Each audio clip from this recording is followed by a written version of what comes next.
Bienvenidos al último video orientativo en torno a esta fase de conceptualización y operacionalización, y para complementar lo visto en el anterior, que era una práctica básicamente aplicada a una investigación donde el dato no era fuente primaria, sino había un cuestionario por un lado, que era la cuestión del liderazgo, o las estrategias a adoptar cuando la fuente era primaria, es decir, un cuestionario uno le va a preguntar a alguien si no tiene, no tiene, le gusta, no le gusta, o lo que fuera. Esta última sección la dedicamos a ver cómo todo eso metodológico, más allá de aplicado en un contexto de investigación, también se da en otro plano. Toda esta conceptualización, toda esta operacionalización terminan repercutiendo o también transformándose en instrumentos de determinadas políticas públicas, políticas en general, y por supuesto, como algo que decimos siempre, si son políticas están permeadas por intereses. Pero lo interesante es en todo caso ver cómo esto se da desde lo metodológico hasta terminando lo directamente político. Y para eso tenemos, o nos vamos a apoyar, insisto, como un cierre total de esto aplicado a la vida real,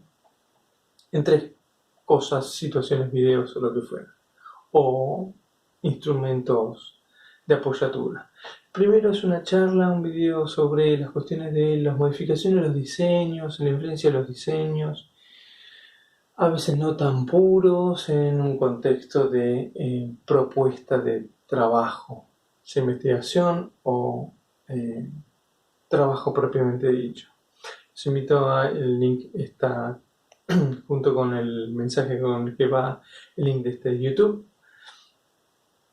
con lo cual me resulta interesante y disparador para que ustedes puedan recontextualizar esto en un ámbito concreto, práctico, fáctico.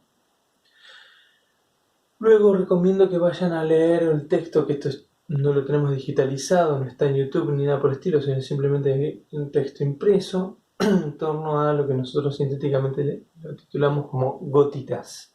Fíjense en la bibliografía, esto está. Y quisiera en este caso, en este segundo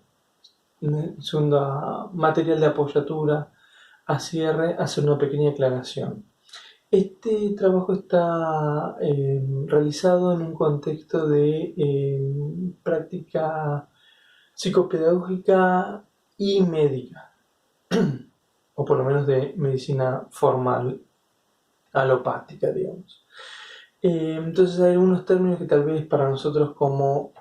politólogos nos exceden y no tienen sentido saberlos en sí mismos, pero para poner dos o tres cuestiones básicas, algo llamado DSM-4 o DSM-5 o DSM-X,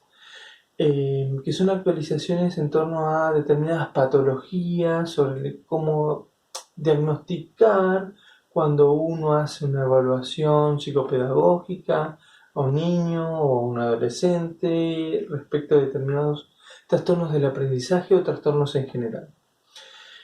Ese DSM-4, que ahora fue modificado por DSM-5, digamos su versión más actualizada, si mal no estoy al tanto, implica como una especie de decálogo orientativo y decodificador de determinados trastornos para hacer diagnósticos y decir, esta persona sufre de puntito suspensivo, lo que dé el resultado de un test y el DSM-4,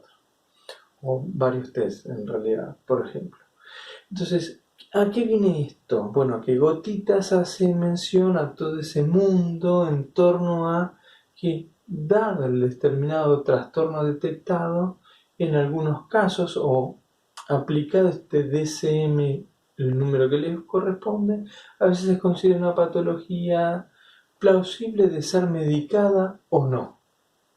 Y el punto central es eso, cómo la industria farmacéutica está atrás de las modificaciones de estos DSM o decálogos, para decirlo muy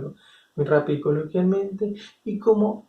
la operacionalización de determinados trastornos puede llevar a que se pueda medicar o no, y una consecuencia no metodológica de eso son miles de millones de dólares de facturación de tal o cual medicamento.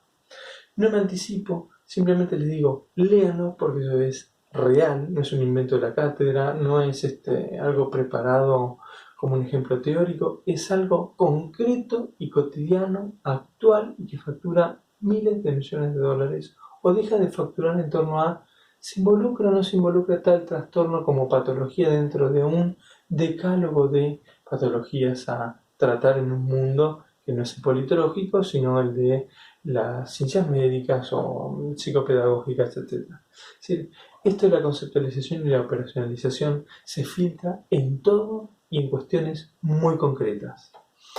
Y por último, un tercer ejemplo, donde ahí va a ir solo un PowerPoint con la invitación de quien quiera profundizar más en el contenido de ese PowerPoint vaya directamente a la fuente, que es algo más aplicado a lo político, que es el índice de libertad, el índice de libertad en el mundo, que lo, digamos, ejecuta, lo mide Freedom House. Entonces ahí hacemos un pequeño desgrane de cómo esa libertad como concepto se desgrana en dimensiones e indicadores y cuáles son los elegidos y cuáles no. Una pequeña notita al pie es que Freedom House recibe fondos del Senado norteamericano para su funcionamiento, con lo cual sería interesante como acto reflexivo que ustedes pudieran observar si hay algún indicador, como por ejemplo el biopoder, esto de controlar cuestiones privadas a través del Estado, eso incluido no dentro de los indicadores para medir la libertad política, por ejemplo, y qué pasaría si este indicador fuera incluido, qué pasaría con Estados Unidos